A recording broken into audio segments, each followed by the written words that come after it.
From Geppetto Studios in New Freedom, Pennsylvania, welcome to the Cosmic Geppetto Podcast, your home for inclusive, positive geek culture, where we talk about movies, comics, music, books, and whatever else we feel like.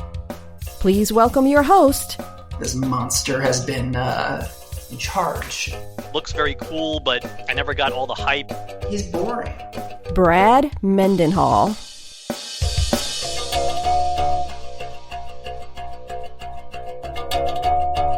Hey kids, it is episode 218 of the Cosmic Geppetto Podcast, and it is a good one. Danny Ross makes his long-awaited return for rare political talk. So, we focus on entertainment, and I don't usually feel the need to talk about personal views, but with the recent election and the ongoing drama surrounding it, I had to weigh in with Danny, who was incredibly smart and dialed in. I also think he is very cool. You may not agree with what is said, which is fine. I just hope you enjoy the conversation. Anywho, Eric Deutsch is back to talk Mandolorian. If you haven't watched the Season 2 finale, it is going to get spoiled.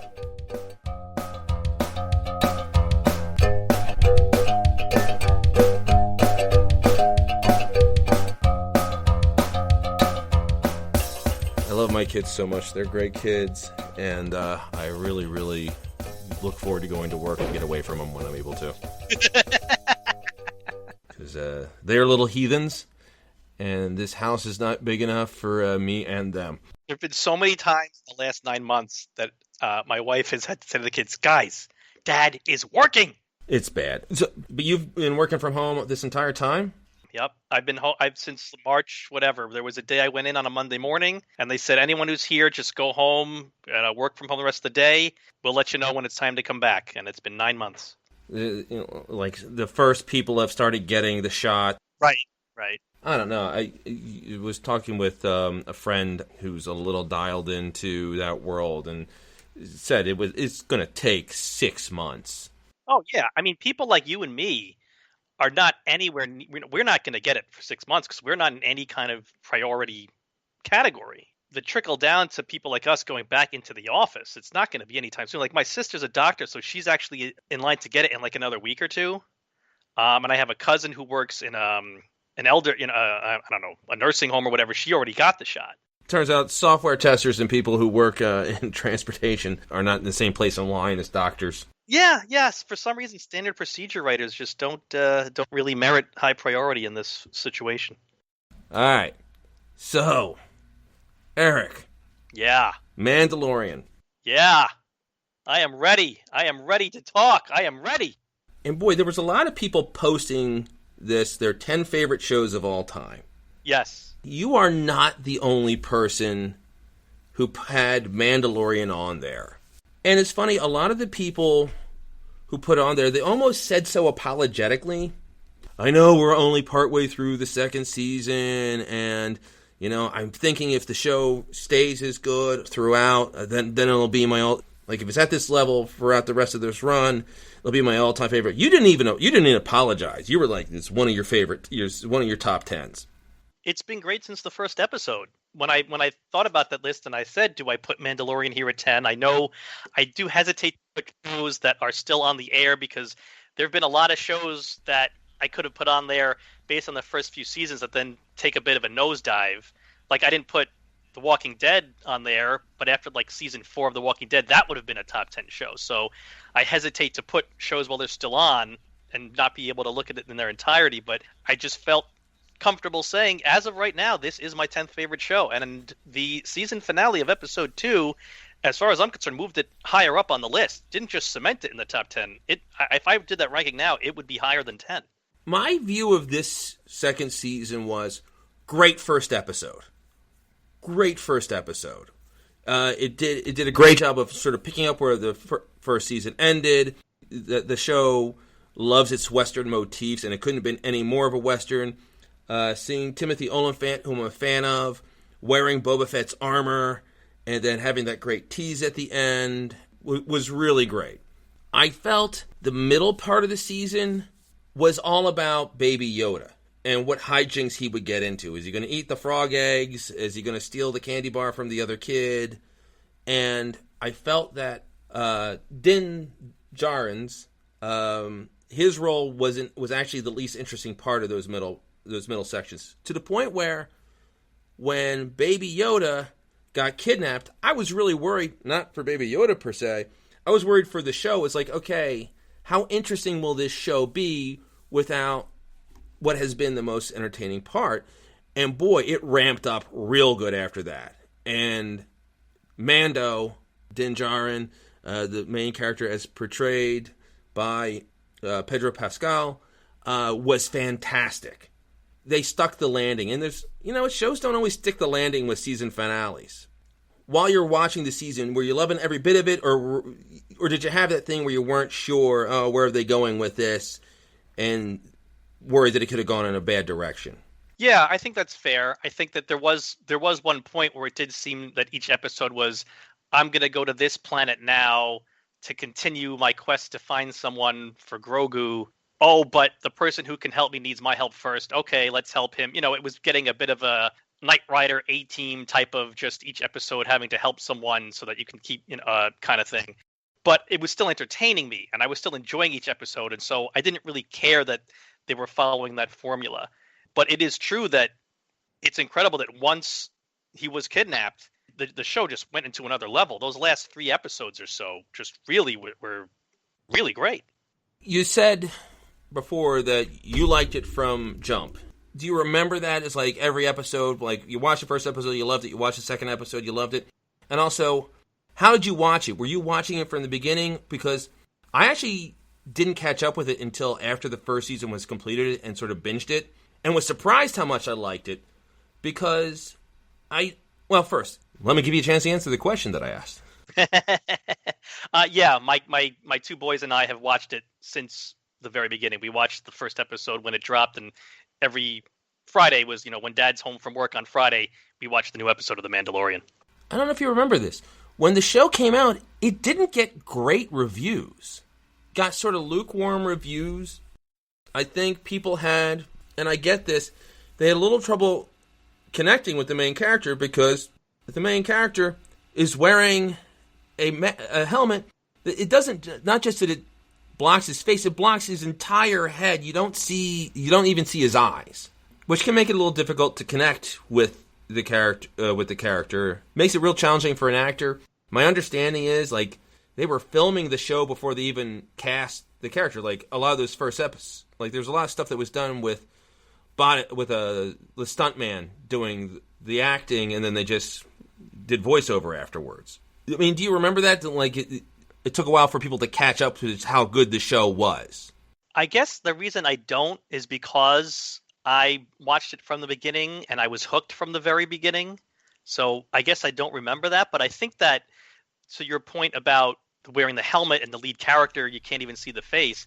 I think that it obviously was a risk on Disney Plus's part, to the extent that multi-billion-dollar international company could take a risk. But I think that it's the kind of risk that you can take with episodic television that you can't do with movies. And I think that that's a big strength of what Disney Plus is doing with all of these Star Wars shows, not just The Mandalorian, but I'm expecting a lot of stuff to come in these new shows that we wouldn't see in movies, because they can always say, all right, well, it's a much lower investment, it's a much lower risk. If people don't like this show, you just cancel it at the end of the season. And so I think that probably plays into that somewhat. Well, you can also do course corrections where, okay, if something isn't working for the first 3 episodes, well, you're right. You can either cancel it at the end of the season, or, all right, well, let's go in a different direction. Let's focus on what works.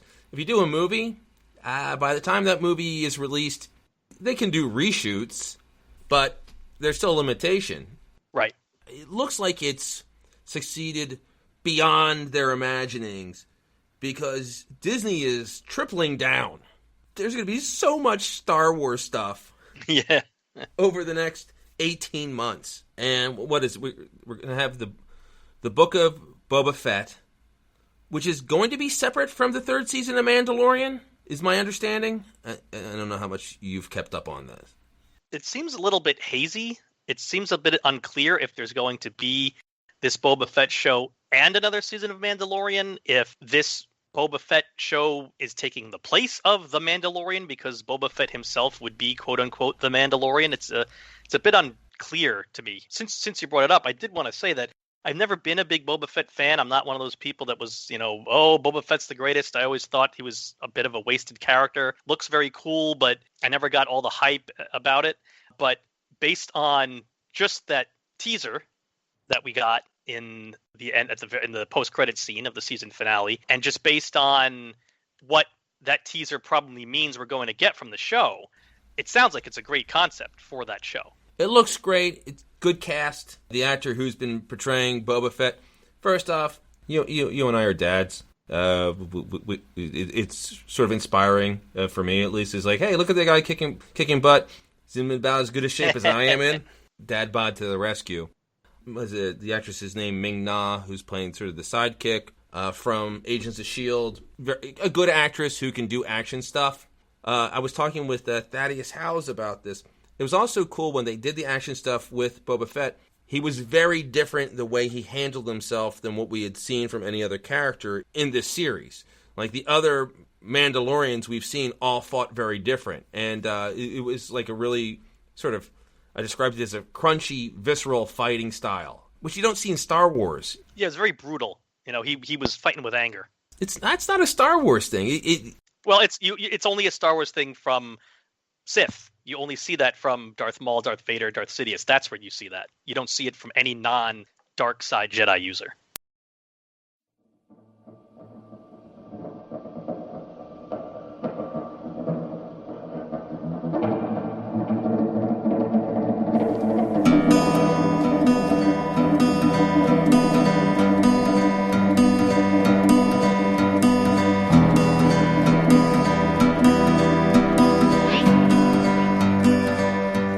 Character that Rosario Dawson played, Ahsoka. I'm terrible with the name. Yeah, Ahsoka Tano. She's going to be getting her own show. She had one episode. Rosario Dawson, I'm a fan of hers, and I think they could do cool stuff. I would have loved to see her in that season finale. I was hoping to see her, and I was hoping to see Cobb, Timothy Olyphant's character from the first episode, back, because that was sort of what happened in the first season.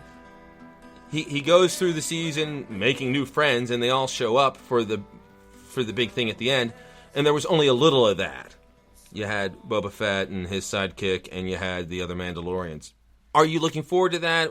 Of the other Star Wars TV shows and movies that they've announced, what are you excited for, or is there stuff that you're like sort of shrug your shoulders at? There's some. The Boba Fett one looks interesting. I don't know. I don't watch the cartoons, so the only stuff I really know about Ahsoka Tano was from the Clone Wars movie from 5-6 years ago, which I absolutely hated.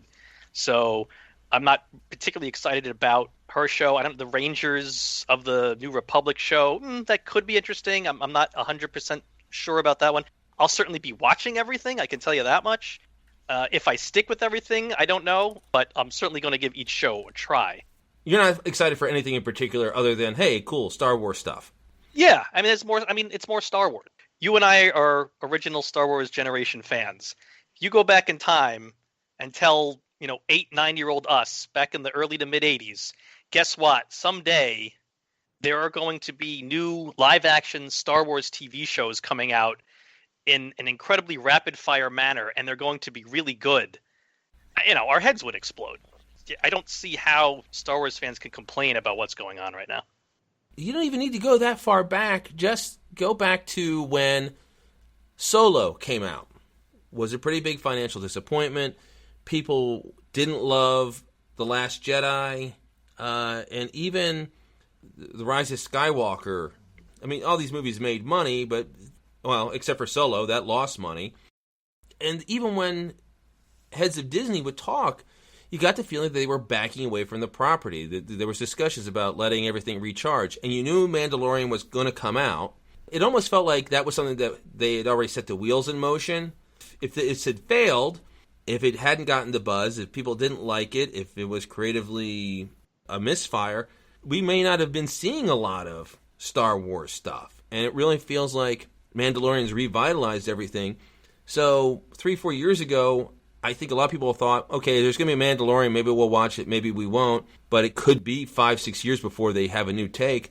And now they're talking about Patty Jenkins, the director of the Wonder Woman films, directing a Star Wars movie, and like 3-4, however many shows that is going to be on Disney Plus. All of it looks really good. Between that and it's like, oh, by the way, also there's going to be a half dozen Marvel shows over the next 18 months. Middle school Brad is really losing his mind. Now, if I may, I feel that I have held my tongue long enough in deference to this being your show, but we have to talk about the final 5 minutes of the season finale. I can't wait any longer, Brad. Yeah, some people showed up. Spoiler alert, folks, but and it was a surprise. I was surprised, and I'm not surprised very often. Luke frickin' Skywalker shows up. Yeah.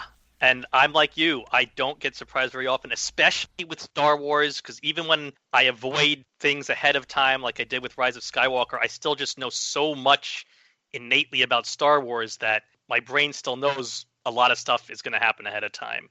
This one completely floored me.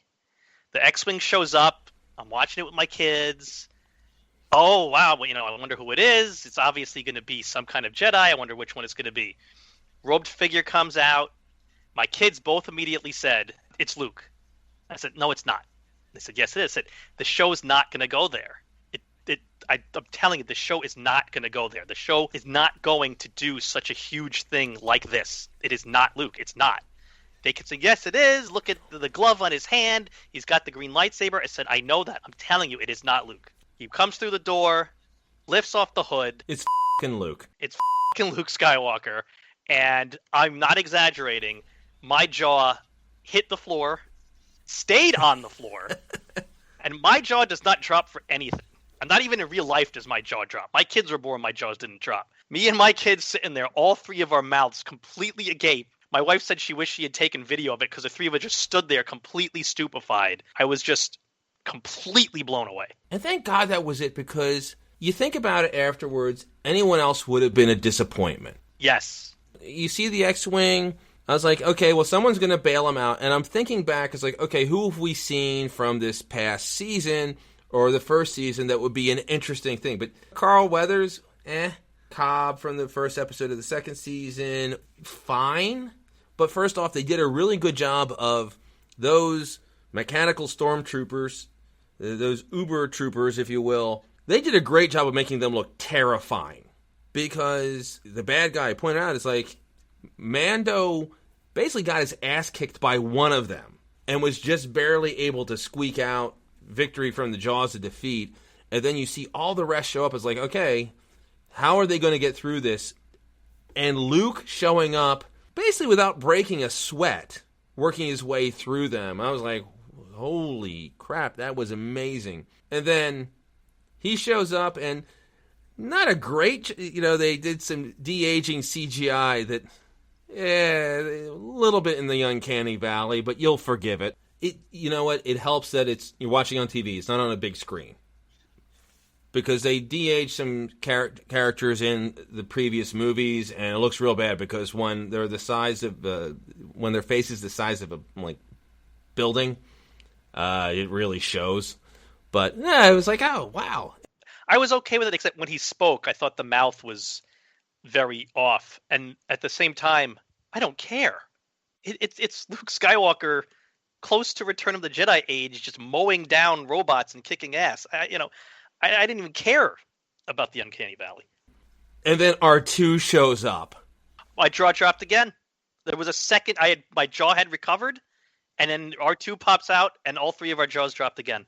It was a great reminder of what the droids, what BB-8 and R2, how kids connect with them. And when you see Grogu, who was like grabbing onto, really great moment, grabbing onto Din's shin, not wanting to let go, and then R2's there and is like, oh, okay, and doing what generations of children have been doing forever, just walking over to R2 because, all right, I'm with you, bud.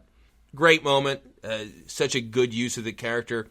Jon Favreau, probably best known for directing the first two Iron Man movies, as well as Elf, as well as the recent Lion King movie.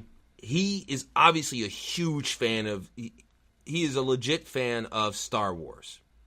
Oh, yeah. Clearly. He is us. Right. He is making the show you or I would be making if we were in his position.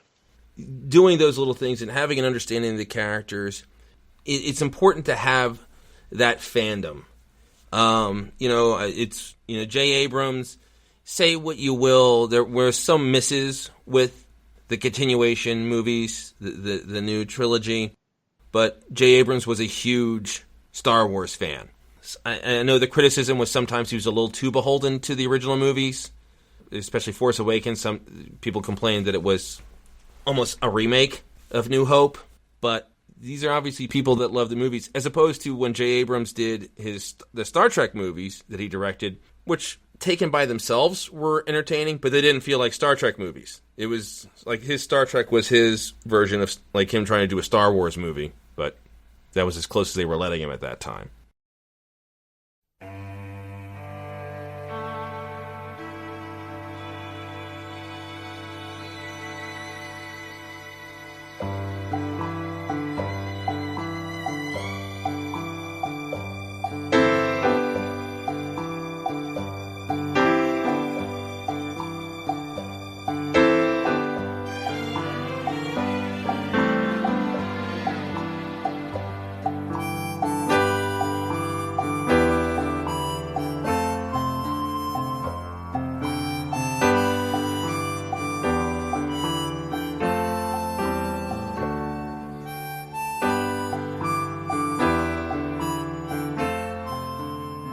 What would you like to see in a Star Wars property? Is there a character that you want to see, or just something done that you haven't seen done, or something you would like to see done again?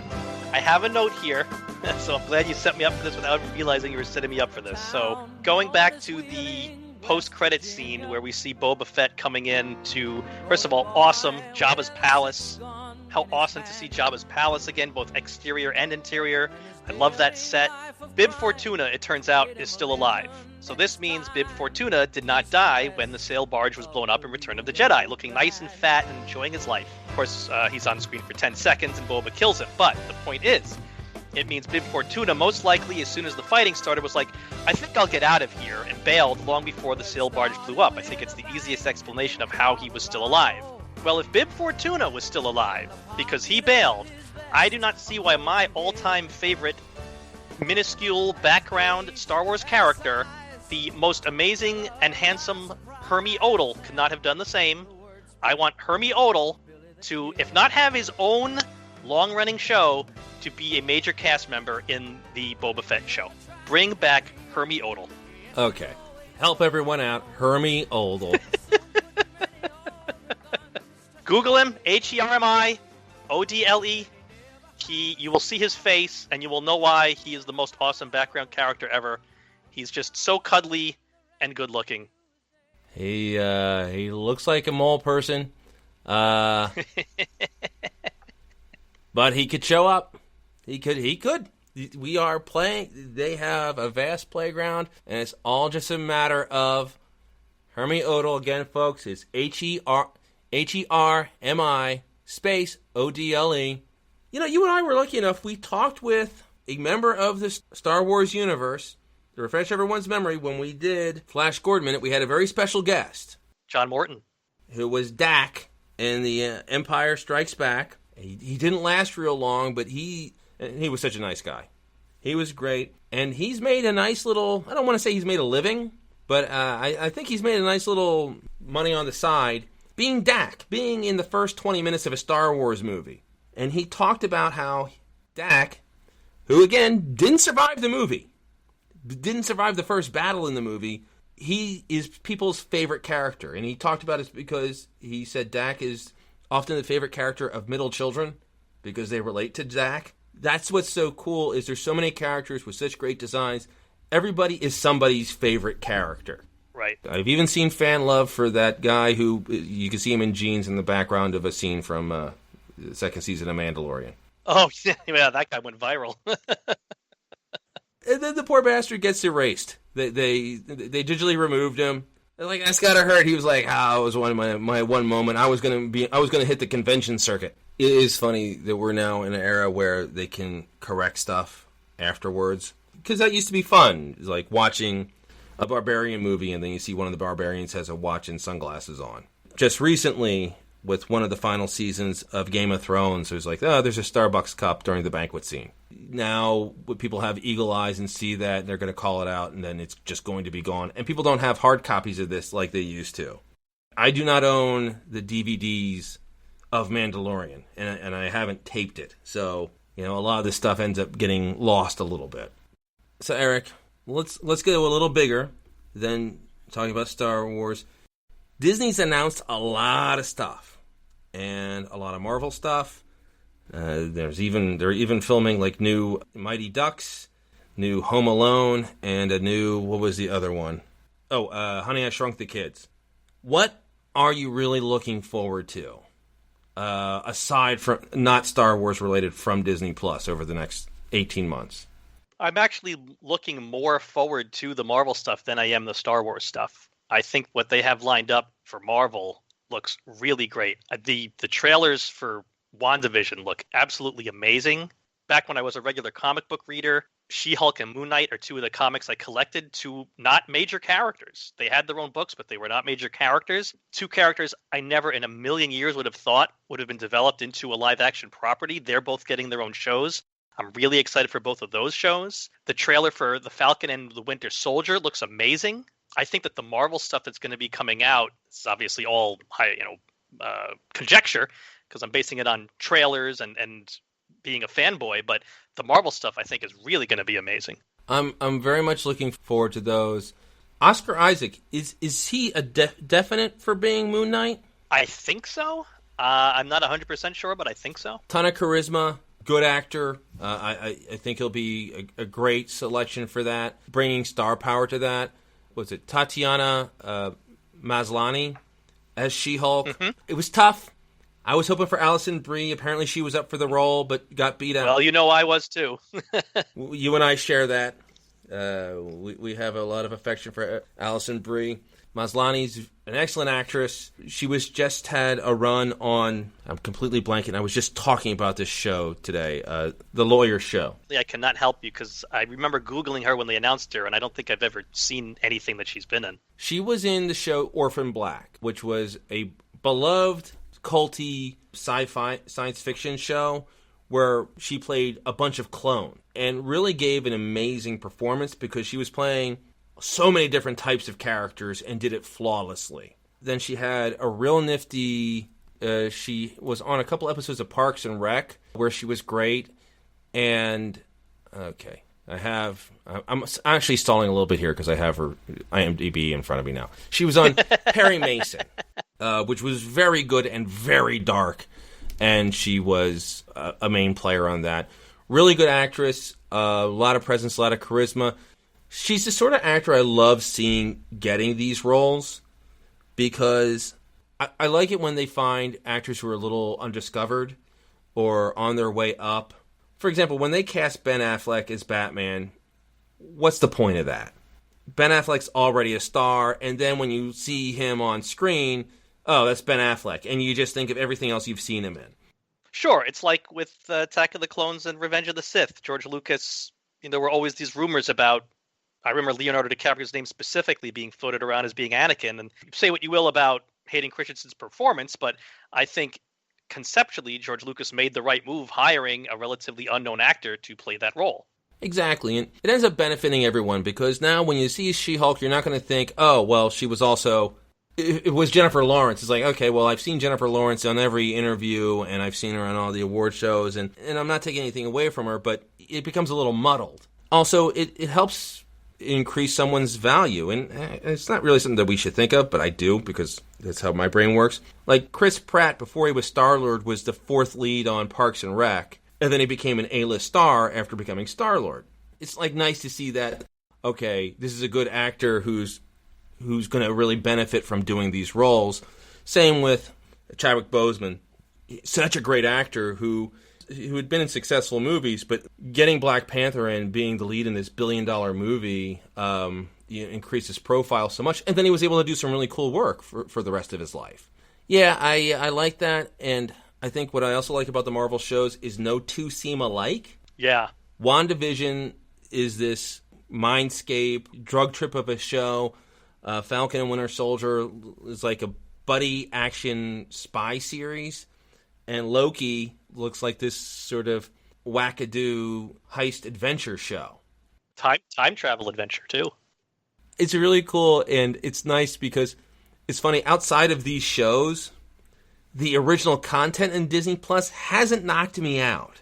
How much stuff do you watch with your kids that isn't either an existing movie or, like, how much original content aside from Star Wars have you watched with your kids? I'm not so sure. I know that one of my kids has watched Forky Asks a Question, which is based on Toy Story and Pixar in real life. Also, he's watched them on his own, though. Hey, Liam.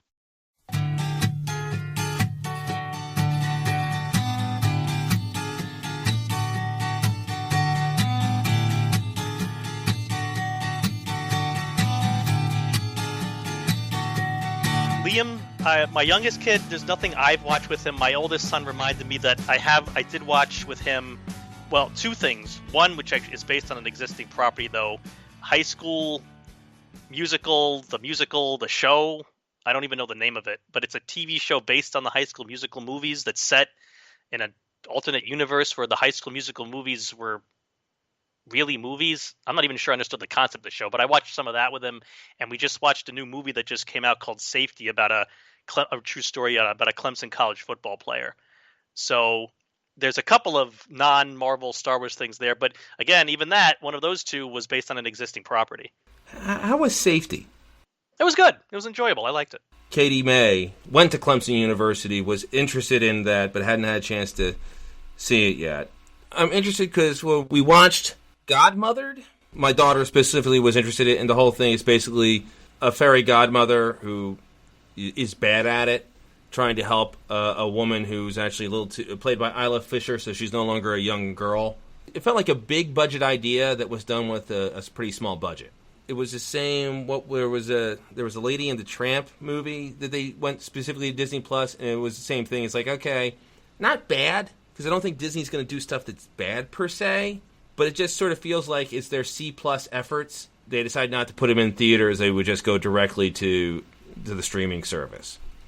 As opposed to what Netflix has done, where they pay a ton of money for movies that you could easily see going to theaters, but they just basically outbid everything. So you have these $100 million movies going to streaming instead. No, the Forky Asks a Question, those were great. There was 5-minute shorts. And they also had like a couple of Frozen-related shorts that the kids loved. But the movies themselves have been sort of meh, which understandably is understandable, but is the A material is going to theaters. Right, of course. So, Eric, we're at the end of 2020. Thank God.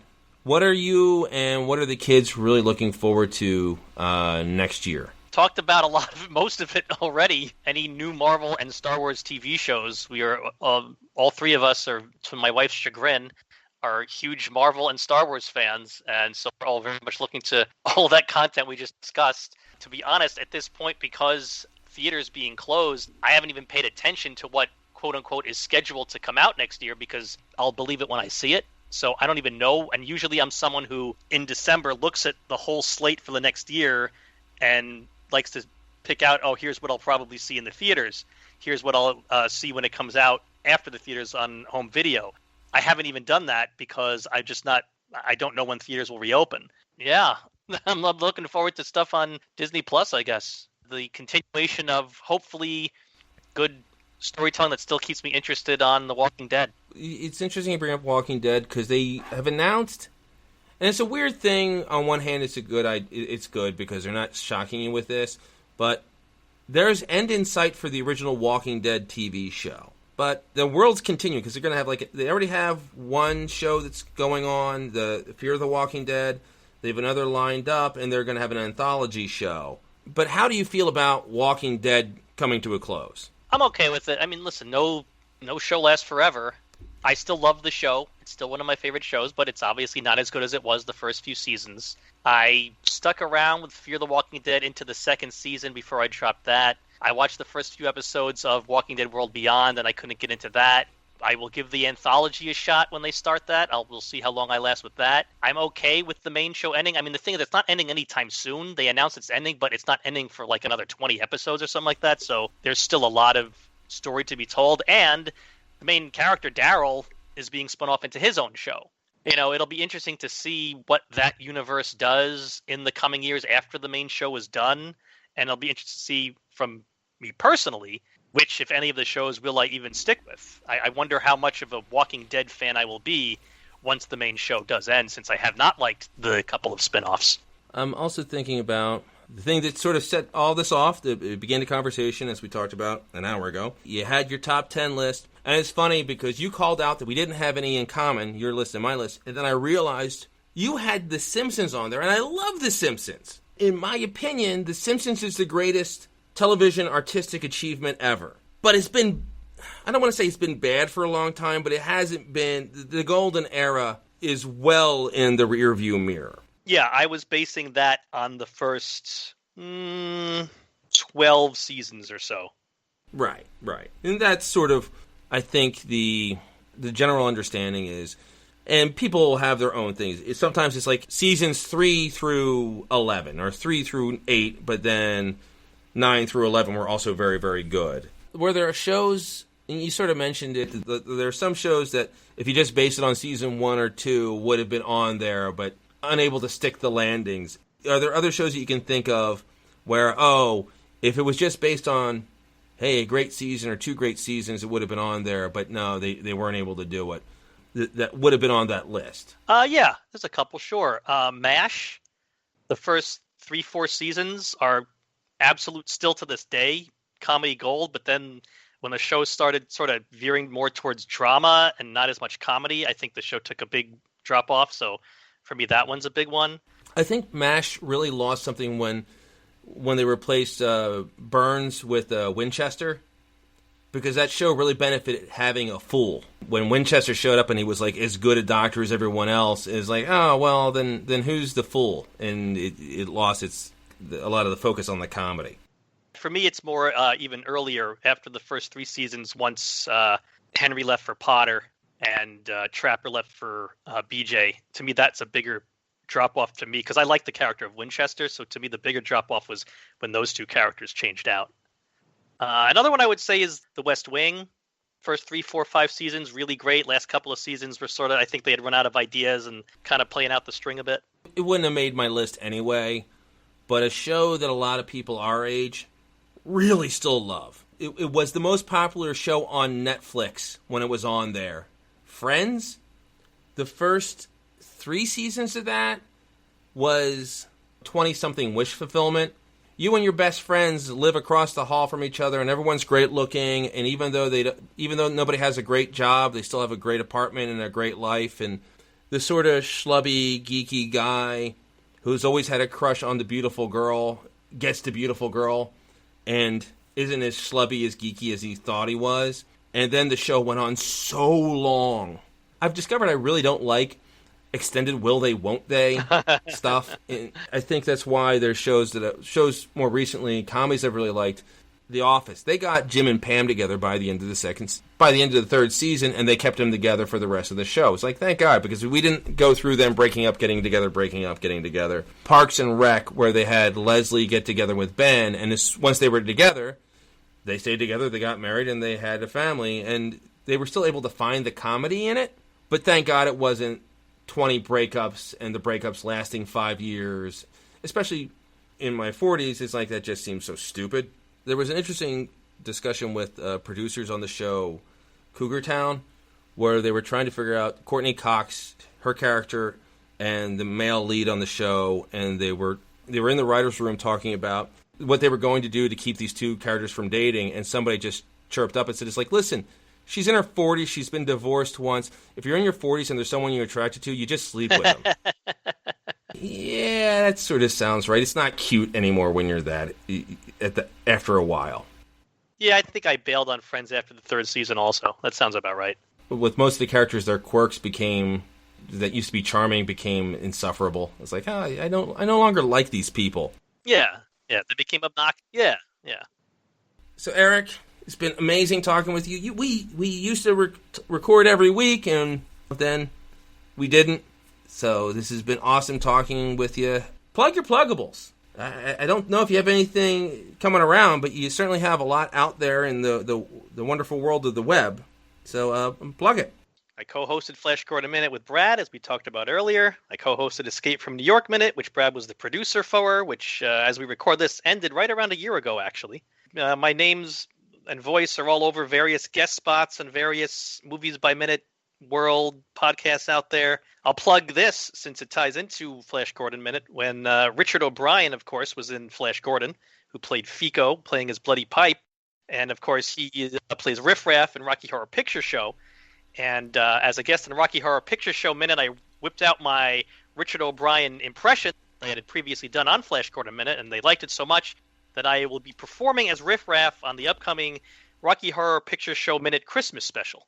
Oh my God, that sounds awesome. All right, well, Eric, it's always awesome having you on. I know you're not going to listen to this episode because you never listen to anything you do. There was something, I happened to randomly listen to an old episode of Flash Gordon Minute for some reason recently. It turns out you edited something in there, knowing I wouldn't listen to it, that goofed on me. And since it was from 2 years ago, I was like, well, whatever, there's nothing I can do about it now. But I was like, oh, that bastard, what, now, am I ever going to have to go back and now listen to the entire show to find out all the things that he might have done to get me? Do you remember what it was? I can't. I can't remember what it was. I can't remember. It was just something I was like, oh, okay, all right. I can't remember what it was though. On a completely different vein, I gave a very heartfelt blurb about the sad passing of your cat. Like a month after that episode came out, you said it's like, oh, I also want to say something. We lost our cat this year. It's like, oh yeah, well we said that about that before. It's like, oh, you did? It's like, oh, that's right. You don't listen to this show. All right, Eric. Well, it's been awesome, and we have a brand new year that hopefully will involve us going back to the office. Kids are great, but and you're in an apartment.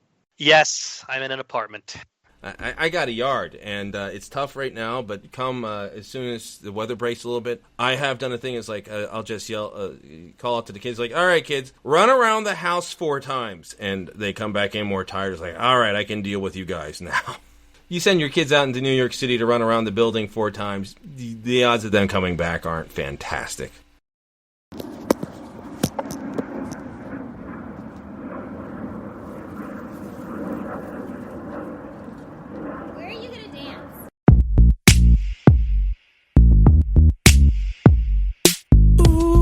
Settle down. You're running like a roller coaster, wild and out. Ooh, can you hear me now? Say save a little something for the final round. Save it for the after party. Like a boss, we're gonna get off, we're gonna get wild tonight. Real good. How you been doing? I've been good. It's been, like a year or two? Something like that? It's been a little while. I'm trying to think when it last was. We just always run into this thing where it's like, I want Danny and Jessica on, but you're trying to find a good reason. I know how busy you guys are, but then as soon as Biden won, I was like, well, I got to talk to Danny now. Sure, yeah. Because I don't know if you remember, you and I, 4 years ago, we've known each other for a while. We've been doing this. Yeah, I guess that was 2016, wasn't it? Yeah, that time or not too long after, and you were the first person I really heard of who you really liked Biden, and you had some really positive things to say about him running. Even back then, I did. Yeah. Yeah, it's funny that I said that because that's true. I remember I first saw Joe Biden on the Bill Maher show in 2004 or 5, and he decided he was going to run in 2008, and he was one of the first people to really come out against the Iraq war. And I was like, oh, I like this guy. He's smart. I bet he could be president. And then he said all kinds of stupid things in the ensuing years that disqualified him, basically. But I saw him at the convention. I was lucky enough to go to the Democratic convention in Denver when Obama made that huge speech at the football stadium. I was in that stadium. And I saw him speak the night before, and I've always just I've really been a big fan of his. And he's gotten a little sleepier with age. I mean, I don't blame him. He's almost 80 years old, but my intuition has always been really to like him. It's funny that you remembered that. When you said that, I don't want to say I was taken aback, but I was a little surprised because he's when people were talking about the 2020 elections, he wasn't the sexy choice. Right. Hillary had just lost. And there was a real movement. It's like, okay, we got to get we got to find the next Obama. And that speech you're talking about, that was sort of where Obama really made his mark, because big convention, he had a Democratic convention. It was a big speaking post, and he gave a great speech, and he was young and charismatic and didn't have a lot of baggage. Everyone was looking for that next, okay, who's going to be the next young hotshot who has a great speech or a great debate performance. But you said Biden, and there were so many things to like about him. Like you said, like he's sort of looked at as the boring choice. And the more I think about it, that was really the only way to beat Trump, is to find someone who is completely neutral. Any strong personality in one direction or another, he is able to dismantle. But he wasn't able to dismantle someone who was completely vanilla. It just turned out that was the way to beat him. And I'm grateful, because I don't think any other candidate would have won. Not this cycle. Yeah, exactly. Not against Trump. And like going back to your point, there are times to find the inspiring new figures of a generation, and there are times to basically defeat a tyrant in one last chance to save democracy. And I think that's, in my opinion, that's what 2020 was. Just trying to do anything to sort of to beat Trump, and they did. Well, none of the young choices were strong enough or were a knockout blow. Like Pete Buttigieg, who I've liked more and more after he dropped out of the election. He was a great person to send on to Fox News to be interviewed and really take the piss out of the interviewers. Right.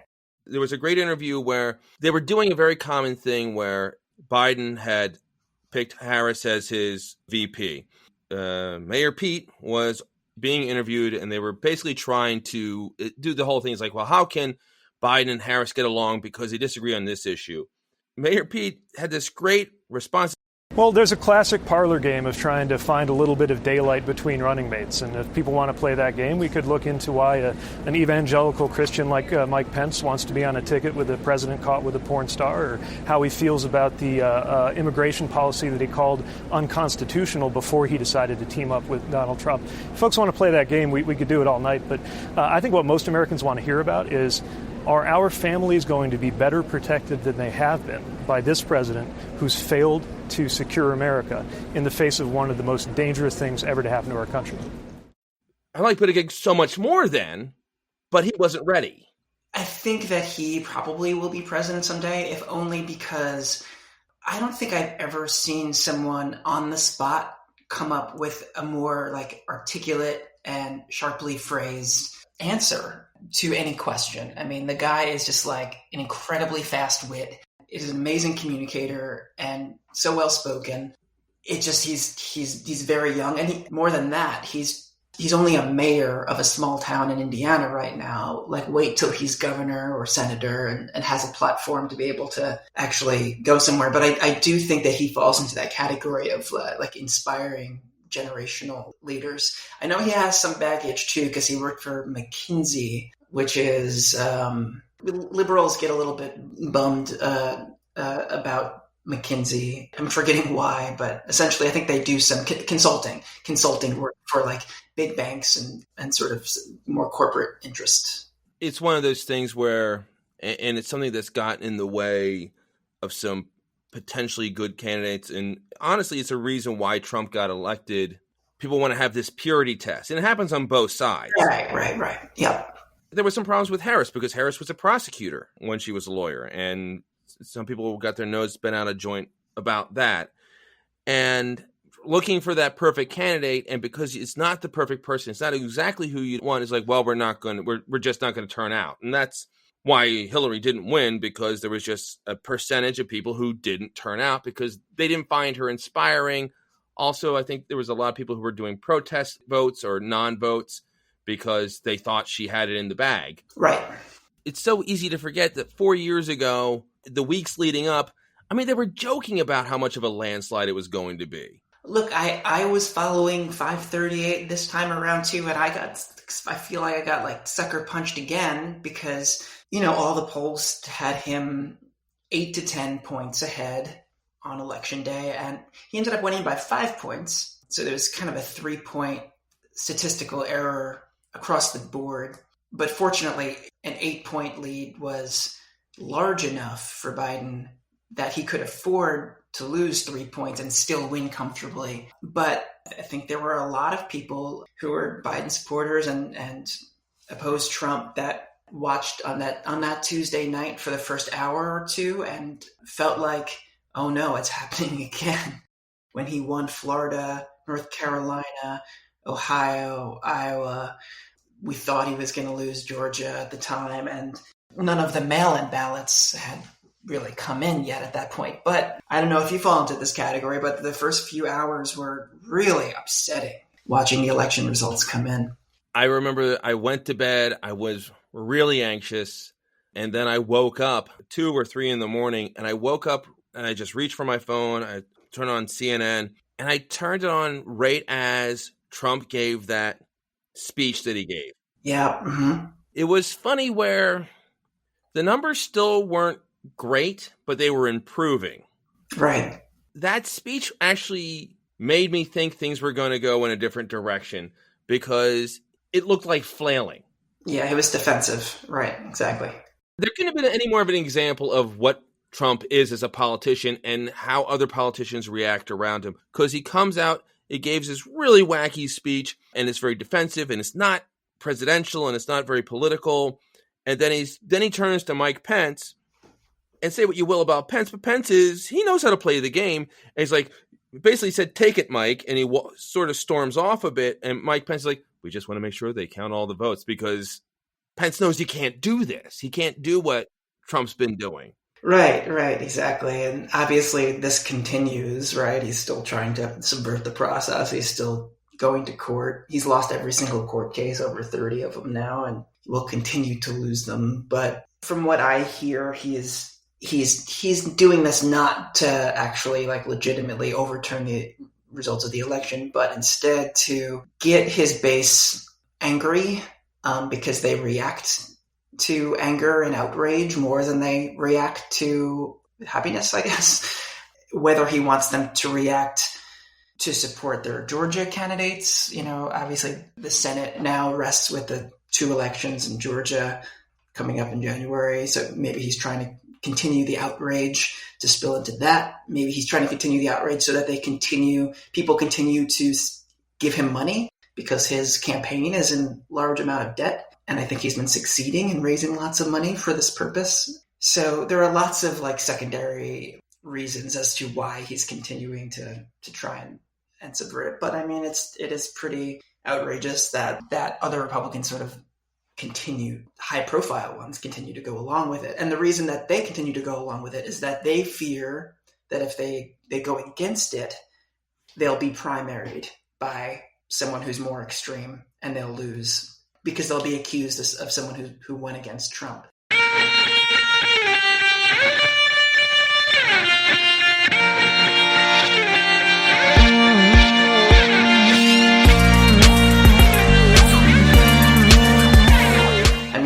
I just wonder if Trump will continue to hold that amount of sway when he's out of office, that people, feel like people currently feel like they just can't disagree.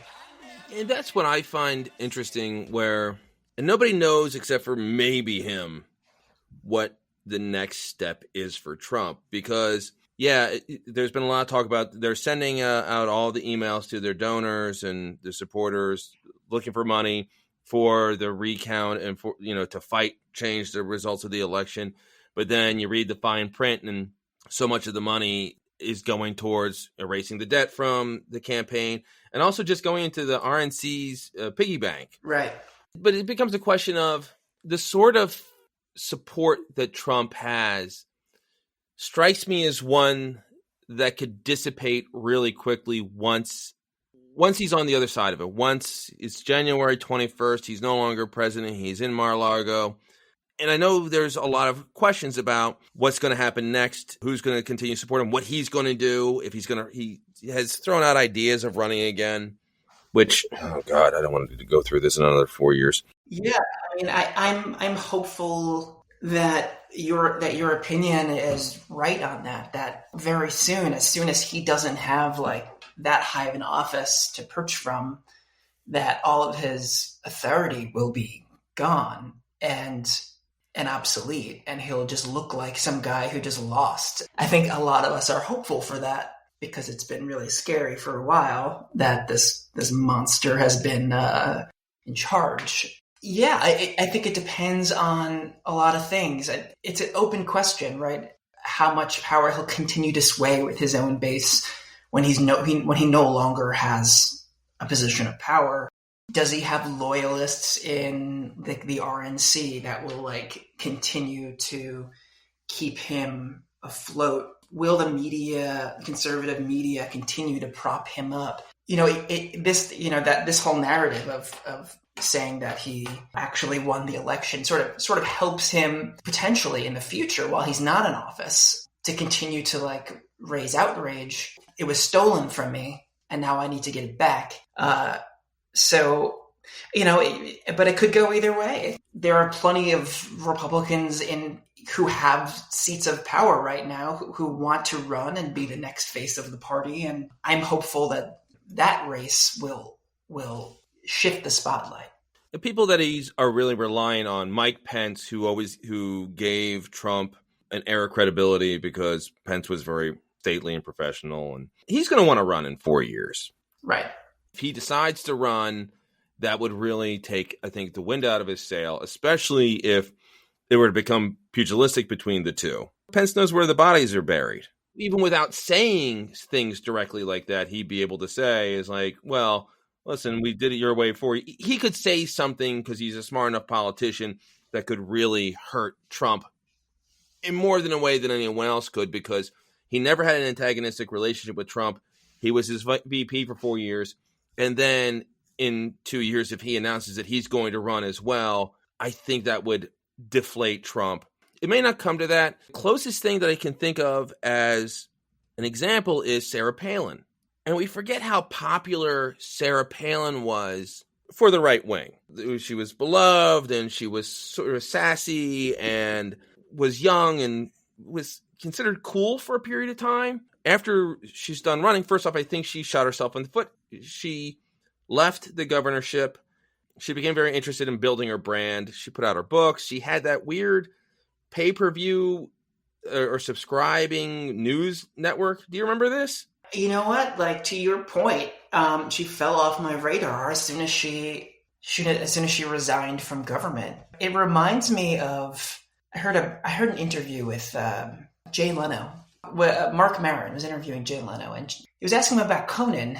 Basically, like, why were you such a jerk to Conan, right? And you took his show away. Jay Leno's response was, hey, I wasn't a jerk. He got moved to midnight, and if I were him, I would have stayed, accepted the midnight slot, because I would have retired in a couple years anyway, and then you get it back. But like, what you never do is leave the network, because once you're off of prime time and once you're off of the broadcast, one of the main broadcast channels, like, you are gone from oblivion. When Sarah Palin left the governorship, that was it. I'm not sure if that metaphor holds up, but I thought I'd share that with you. It's very true. You have a way of amplifying your voice that can't be matched anything else, and then you could see her flailing a bit. She did this like subscription service where you could basically she would do some hokey news reports and some travelogues, and then she got like with a deep cable channel, she got like a travel show. And then, God, she was on Dancing with the Stars. And I was like, well. Exactly. And going back to Trump, I think that it's become clear if he's a genius at anything, it's manipulating media. I don't think he would make the same mistakes to become completely irrelevant. But I think the hope is that without the presidency sort of holding him up, that he wouldn't have the authority to sort of continue holding sway. But yeah, it really is just going to depend on how the Republican establishment is able to, are they still going to be beholden to him at every turn? Because that's been the situation so far, and it's been very frustrating to watch sort of decent people be beholden to every move of a dictator and act totally irrationally and against democratic norms, right?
I remember the 2000 election and the lawsuits and everything. That was a very tight election with very specific votes in question.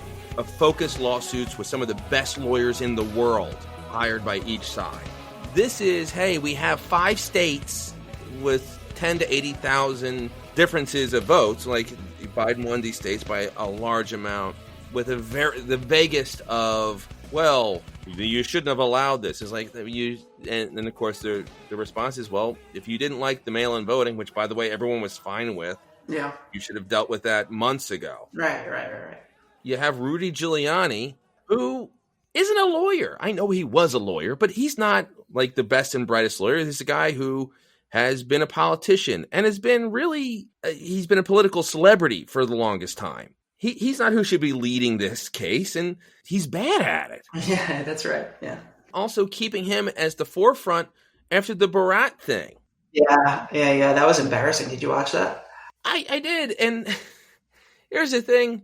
There has been some defense of him that regarding Barat 2, and people aren't familiar. God, and it was everywhere, so you're probably familiar. He was interviewing a young woman. He was being interviewed by a young woman who said she was 16. He was sort of flirty with her, and then he ended up in a hotel bedroom, and he leaned back and put his hands down his pants. Now, he said it was to adjust his shirt because his microphone, whatever. His defense was like, oh, I was just trying to adjust my shirt. Looks weird. It's bad optics. Even if every word he said was true, he was still in a hotel room with a young woman. Oh, yeah. I mean, the guy's a creep. He's definitely creepy, if nothing else. Don't have him as the focal point of your legal arguments, especially when he's not a top-tier attorney any longer. Going back a second, I mean, the legal argument is a joke, and every single judge has dismissed each case. So, it's never been really a matter of if this is going to be a prolonged legal fight. It's not. You can't overturn an election you lost by just suing as much as you can. But they're trying. The thing that is most interesting to me about this election, especially, again, being sort of like led to believe that it was going to be a large Democratic win. It wasn't a large Democratic win. It was a solid Democratic win. But I mean, I think it surprised a lot of people on the left that Trump did, all things considered, quite well. He got more votes than he got last time. The red places got redder. It's just that the blue places got bluer, and the independent places leaned blue instead of red this time.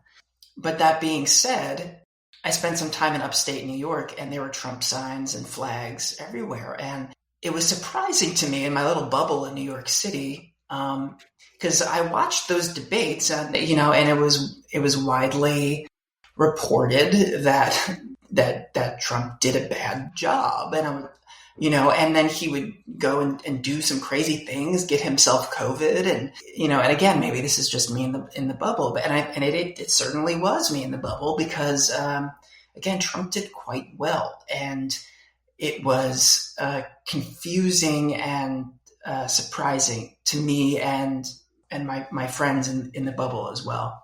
It's a thing that's always shocked me. If I walk 200 yards down from my house, there's a house. I think I know the people that live there. They're very nice.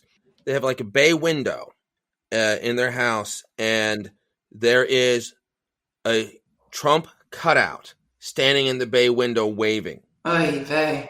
I'm just like, what?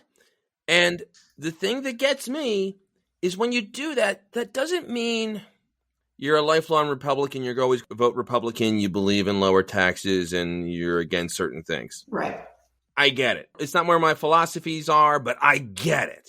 And it's not just, well, I saw an advertisement and it made sense, so I'm going to vote for him. Or even I vaguely like him. You're a Trump fan. And I've never understood the fandom, and I've never seen it for any politician before, especially, listen, we've all seen those amazing Barack Obama hope posters. Right. Those were just cool. They were like well designed and well done. Plus, you didn't see them. Well, you didn't see flags. Even Reagan, and 20, 30 years later, everyone is so in love with Reagan. And I understand he was plenty popular during his presidency, but you didn't see Reagan flags. I see Trump flags driving to work. I'm like, where is that coming from? To your point, when those results came back in such a surprising way, and he had gained more votes than he got last time, after seeing like the nightmare of his presidency of the last few years, and particularly the nightmare handling of this pandemic, my only takeaway was people seem to love this guy. People just really love him. There's no rational explanation for it. I'd love to hear your thoughts on why an average person loves Trump. Whatever the reasons are, that was my main takeaway. Like, people just really love him. Tens of millions of people just really love him, and I'll never understand. I don't get it either. And during the first run, his whole thing was, he says what he thinks. He's like, yeah, but what he thinks is terrible.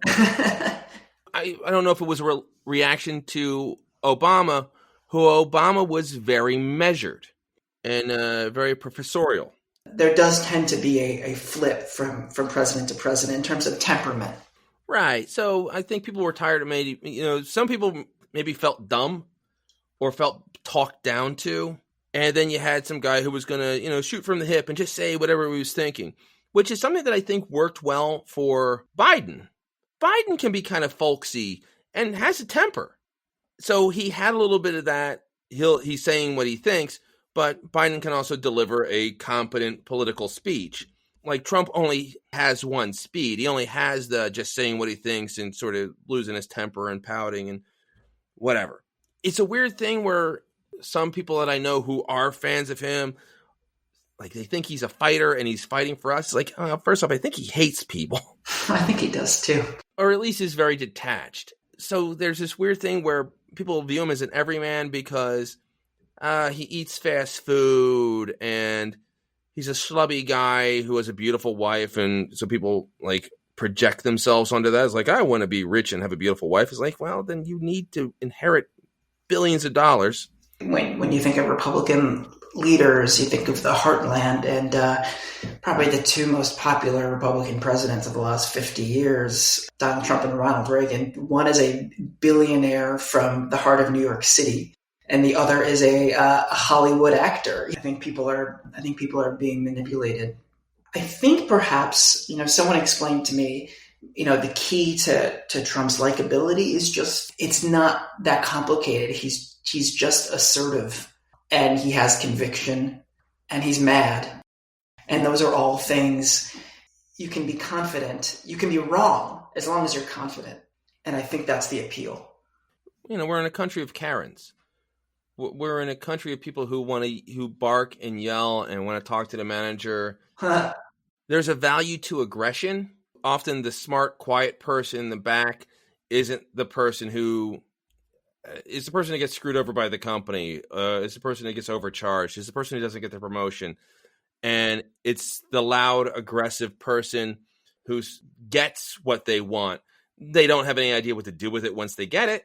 And often there's an end point. There's that point where you just bark and yell, and then you run up to this. You run into situations like, oh, I can't bark and yell my way through this situation, and then you just get slapped back. And that's what happened with. That's really what happened with Trump. He couldn't bark and yell and make COVID go away. The other thing too that I think is key to his appeal, I certainly undervalued the meaning of being rich and how many people, I think in America, view being rich as being this important, noble thing that makes you qualified to be president. I think on the liberal side, there's much more cynicism of people who are rich, more think about the economic inequality, about the suffering of everyone else. I think the perception of wealth, it has a big part to do with it. Well, especially if you're rich and you're a quote-unquote normal guy. If you're rich and you're eating caviar, I think a lot of people are suspicious of that. If you're rich and you're eating Burger King and you're showing up at pro wrestling matches and you're hosting that stupid Apprentice show, making sort of weird, creepy comments to people, because then people can start seeing themselves in your shoes.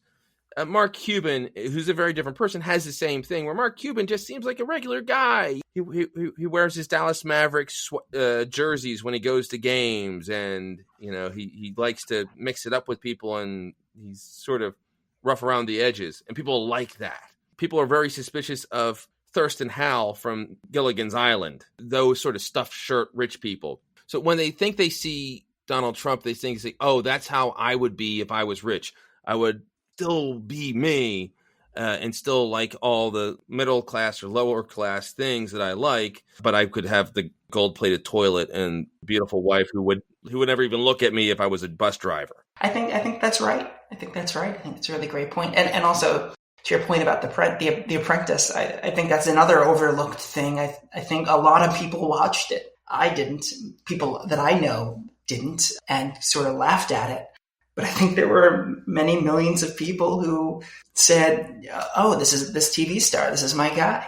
But, going back to Biden for a second, it's going to be a really nice contrast now to just deal with someone who is not a spectacle, right? This is going to be a calm, quiet sort of display of competency. And I'm very much, I think a lot of people are really looking forward to a time where they've got enough stuff going on in their lives, and we're dealing with COVID. Let's get through all that without having to listen to some angry guy constantly in behind our shoulders. We got that fire! We got that fire! We got that fire! We got that fire! We got that fire! We got that fire! It's going to be a nice thing where January 20th is going to happen, and watch the inauguration, which is going to be a very low-key affair. They've already said they're sort of moving it indoors. Or at least that was the thing they were talking about, because, we're in a COVID time. They're going to have that, the inauguration, and then I'm not going to think about who's president for weeks at a time. Exactly. Like, you're not going to be constantly reminded by some outrageous thing that's said and done to try and get your attention. Like, we can go about our lives, think about our family and our friends and our jobs, just without having some crazy person trying to seek our attention at all times with the loudest megaphone in the world.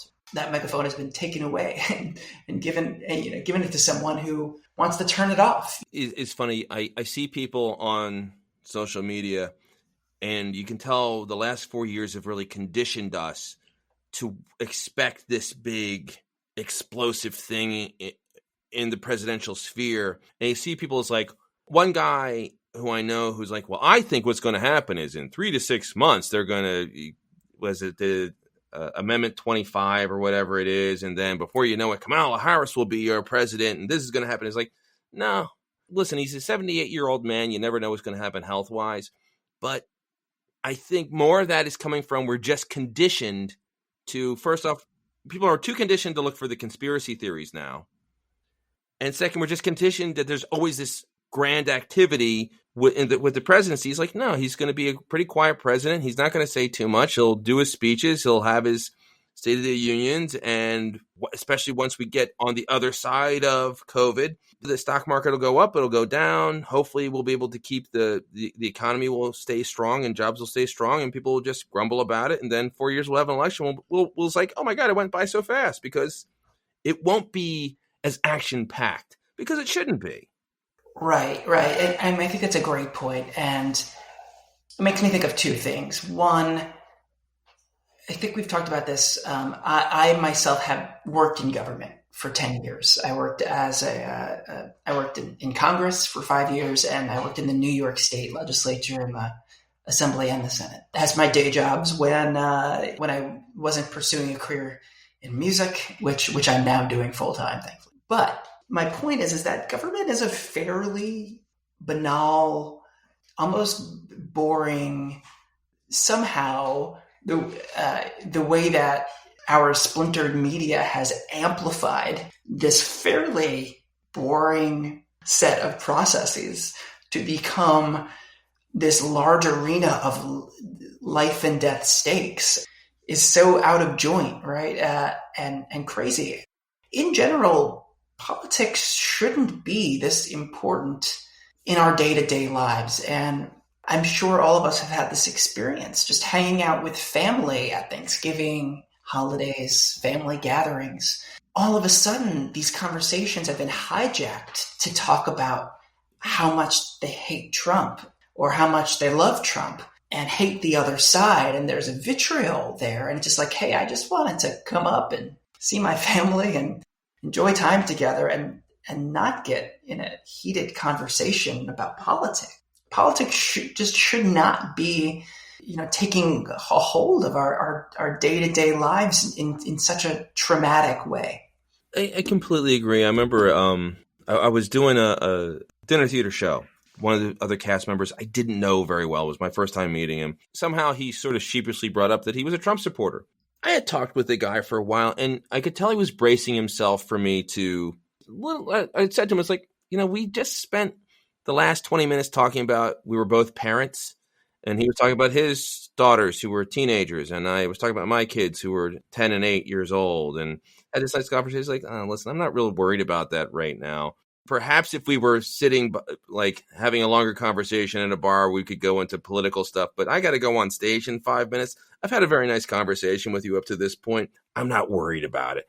And you're right. And it shouldn't be controlling our lives and causing these really nasty divisions. And I get why it does sometimes, because some people are really, their lives are so drastically affected by what's going on. And this was before COVID. So that certainly adjusts the playing field. But Yeah. But you're right. I mean, it's been true for a little while. I think that our splintered media has a lot to do with it. And I think Trump himself, as someone who takes advantage of the amplification of the media, it's become politics has become this overwhelming force. And obviously politics is really important, right? If we want to be able to say that we're a democracy and where the law and our representatives are representing us, right? Then we want them to represent our values. And so we want the laws to reflect who we are and what we think is best. But is every day an existential fight for that is life and death? The answer is just simply no, until it becomes one, right? And I fear that 4 more years of a Trump presidency could end up there. And frankly, just with COVID, it kind of has become one. And I think that's why he lost too. No president really wants to have something as big as COVID happen. And he was a terrible president to be in charge during COVID because he wasn't measured. He wasn't soothing. He didn't listen to his scientists. He didn't listen to other government agencies. He was trying to bull his way through it. It turns out global pandemics don't respond well to that. What's interesting, too, is that it turns out that actually most incumbents won their reelections in the time of COVID and actually gained support.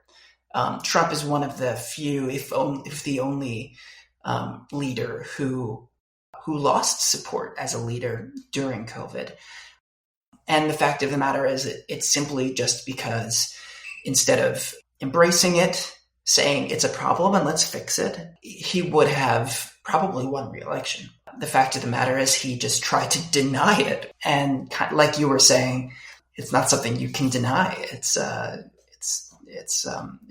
been a horrible fact of life, and people are dying. So it didn't have to be this way, and he could have won re-election.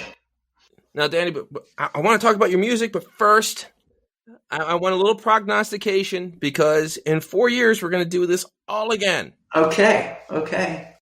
Biden's going to be 82 years old. I firmly believe because he's a politician, as long as there's breath in him, he'll run again.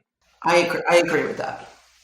But on the Republican side, who do you see running again? Is Trump going to run again? Will Pence run? Or is there somebody interesting on that side of the aisle that you think will step up? I know one person I know is hoping for a Dan Crenshaw run. He's only 36, so that's pretty young, but he does have a pretty good story and a pretty good profile.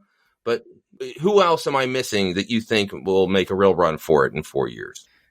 On the Republican side, it's such a mystery to me.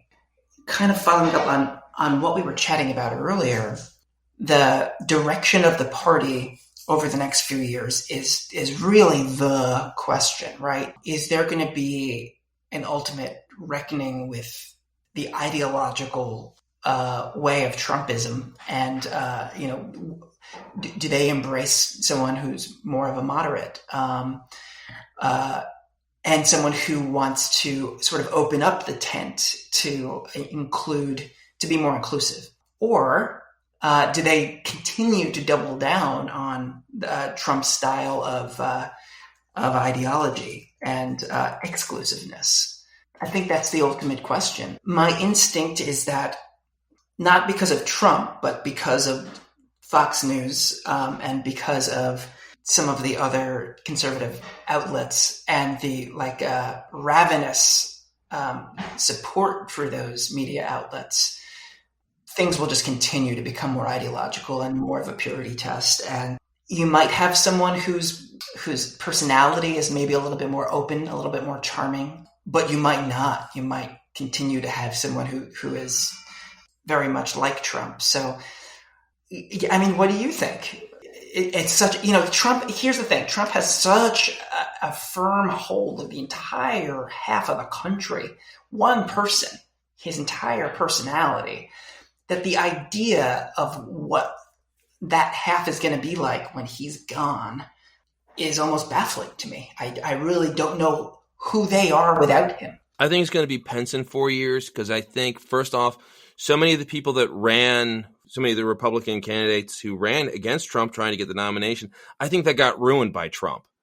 I think they all got made to look bad losing to Trump, and then they all got to look like toadies because, Cruz, Ted Cruz, Trump said horrible things about Ted Cruz and Ted Cruz's family. And then then they would have the photo op of him on the phones calling donors for Trump. And it just made him look completely ineffective.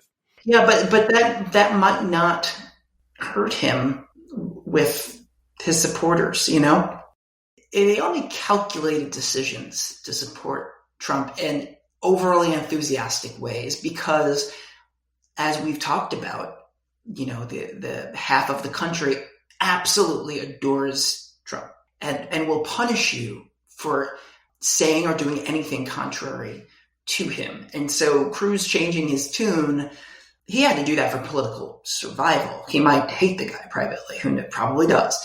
I think that, if anything, that has kept his presidential hopes alive, because if he continued to oppose him, he would not only not be in office, but he certainly wouldn't be able to run again in a few years. So it is tricky, right? You're right. If he was going to go against Trump, it would have to be real long game thinking. If he said, heck with it, I'm going to vote Democrat or I'll vote independent. Yeah, I know there was a couple people, the never Trumpers, who just put in some other person's name. But that's the long game. That's you're banking on, I'm going to look tough, I'm going to look strong, I'm going to look like I'm standing up for my principles, and it's going to knock my career for a loop for 4 to 8 years, but maybe I'll come out the other side of it. I just think if Trump supporters are going to look at, I keep going back to Ted Cruz because he's the most glaring case of it, and say it's like, well, yeah, he supported Trump, but he also looks like a loser. And so much of Trump's brand is that he's winners and winners. We don't like people who lose. That's why one of the reasons why Trump is fighting so hard not to lose this election, because it sort of goes against his brand. Hey guys, ready to get fit? Let's go.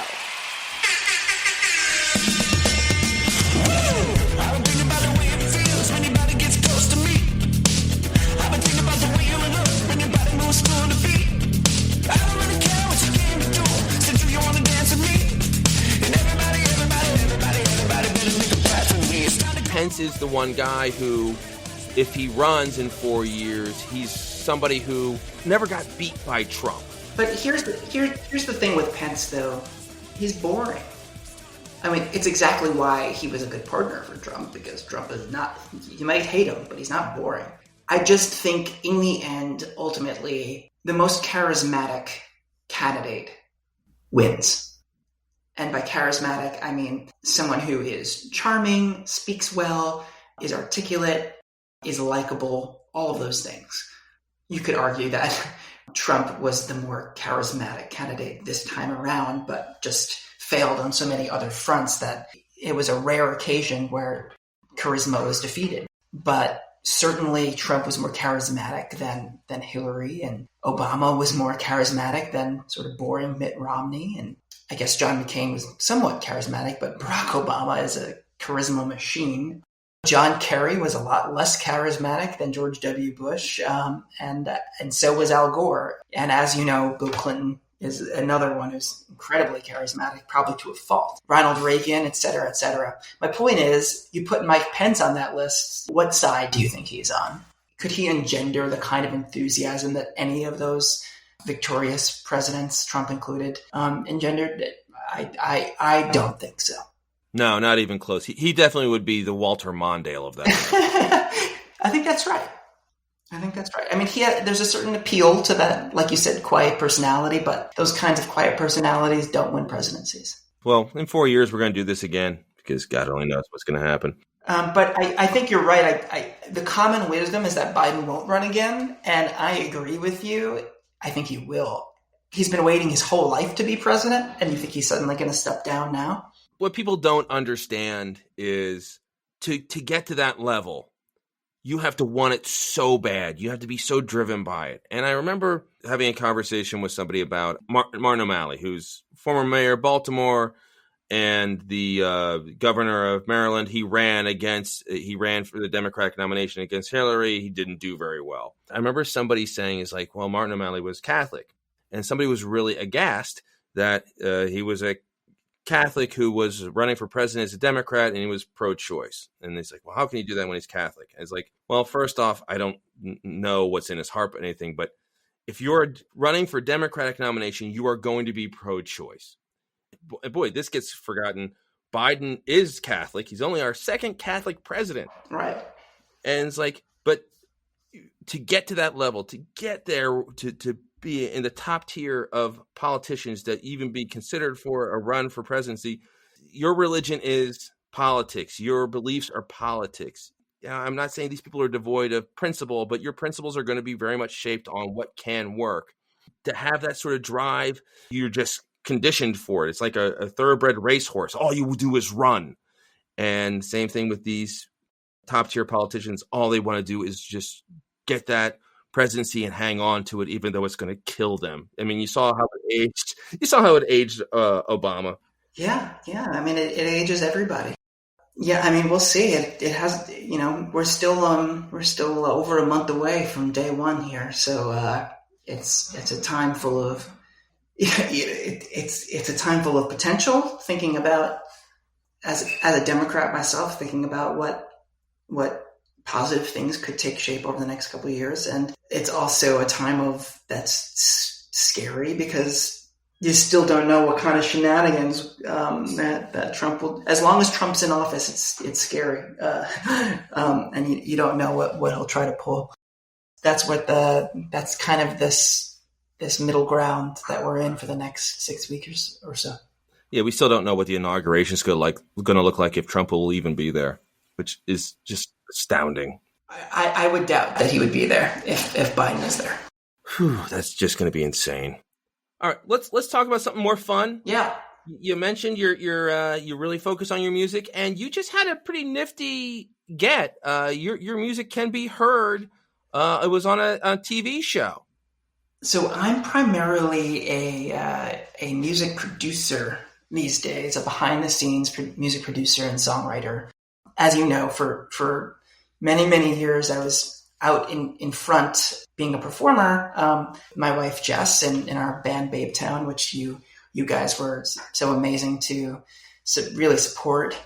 And before that, myself as under my name, just performing with bands here in New York City. But yeah, now I've really, really made the shift since we last spoke to being a behind the scenes music producer and writer. And so I work with just dozens and dozens of artists and songwriters, and just putting out records, putting out their records and crafting them. And it's a really fun job. And one of the more fun jobs that I just finished is working with a drag queen named Ms. Cracker. She was on the RuPaul's Drag Race TV show, along with her friend Jujubee, another very popular drag queen from the RuPaul show. And we made a Hanukkah song together that premiered on Entertainment Tonight yesterday. So it's really fun. It's a delightful way to get through all this anxiety we just talked about.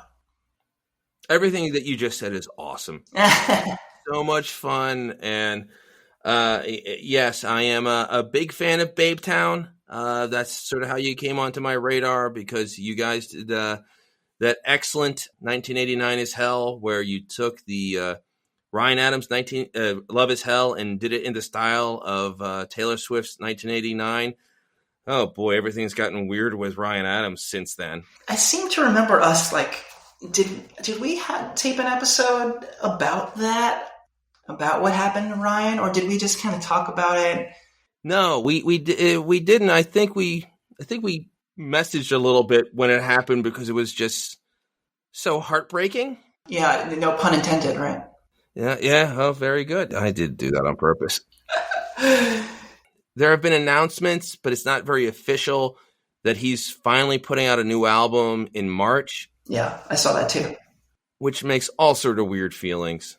Yeah, it's weird. I mean, I believe that, you were a big fan. I'm certainly was a huge fan. His records really shaped my understanding of music. I read an article, and the headline was, it's not that we have to stop listening to him. It's that most people want to stop listening right now anyway, because we want to be surrounded by the kind of people that I don't know, we want our heroes to display the kind of character and integrity that they should be worthy of. And if they don't display that, then, we don't have to worship them. So there are plenty of other great musicians. Let's worship those and worship them instead. It's tough because we're in the midst of it. Ryan Adams is currently making music, and he's not doing anything to make you feel better about the accusations that were against him. He's been very quiet. Which is probably smart in his case to just keep quiet. And it's also tough because we knew he was sort of a jerk to begin with.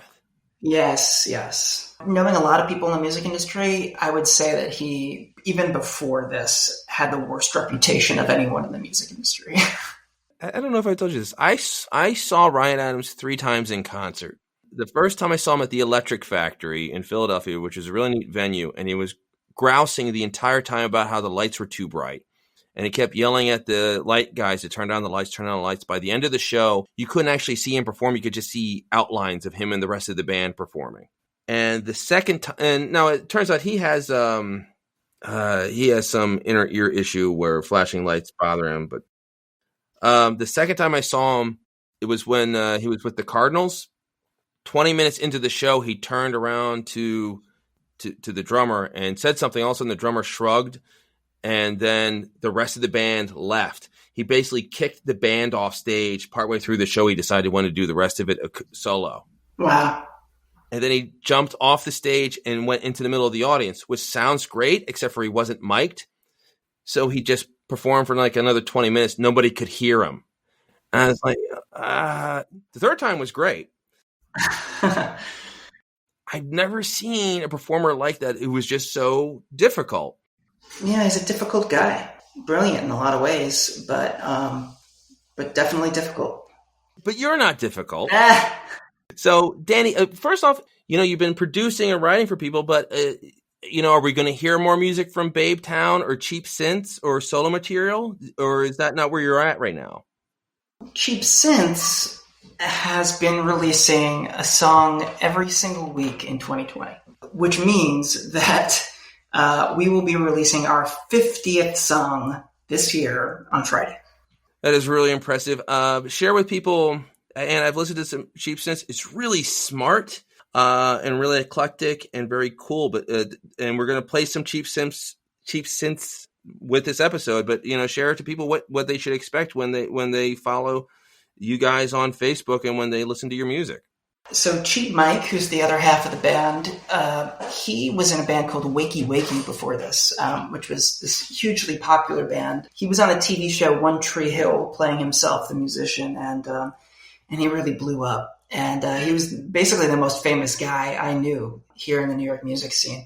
When I was transitioning to being a producer, hit him up, and next thing we knew, we were writing songs and really clicking, and we were making basically party music, kind of LCD sound system, alternative dance.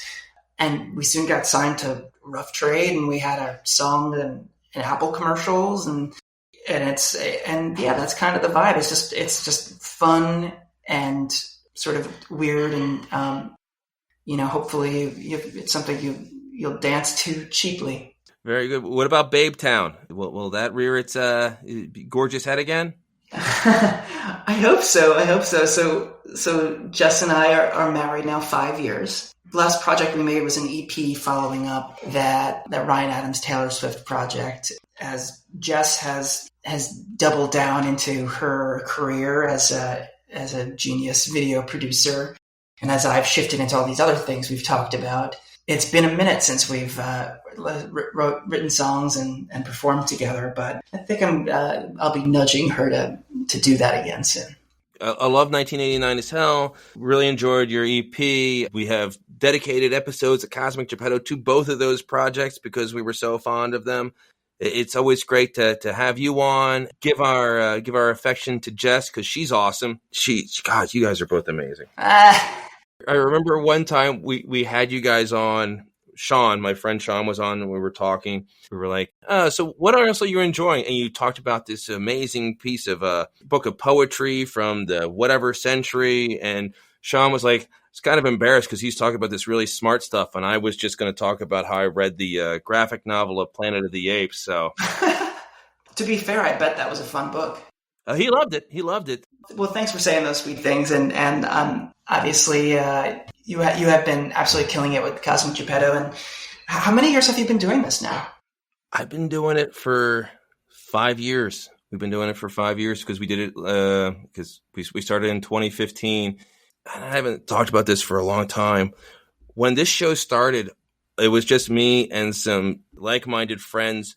We were going to talk about like Marvel movies.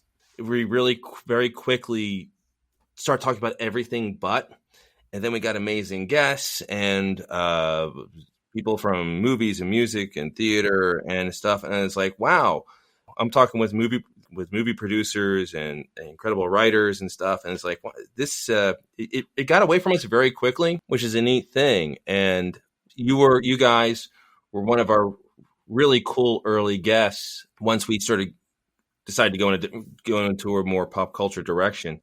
It's always so exciting to have you on. And, we love you guys. And I'm glad we finally had a good reason to have you back and talk and have a nice long conversation.